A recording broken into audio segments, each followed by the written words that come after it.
Значи, она што оваа влада го оствари во 5 економски тешки години, владата на СДСМ не можеше да го сработи ниту за 10 години во услови на просперитет на светската економија.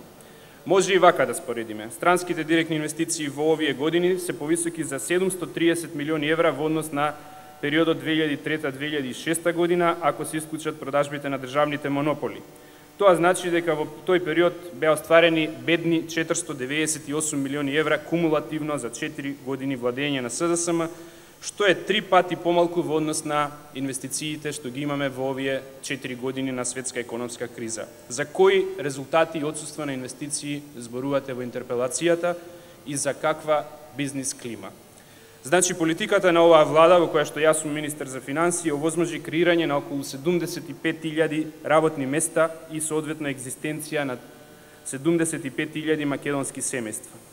Ние, да ве подсетам, не ветивме вработување по едно лице од секое семејство, како што вети Бранко Црвенковски, но реализиравме 75.000 нови работни места.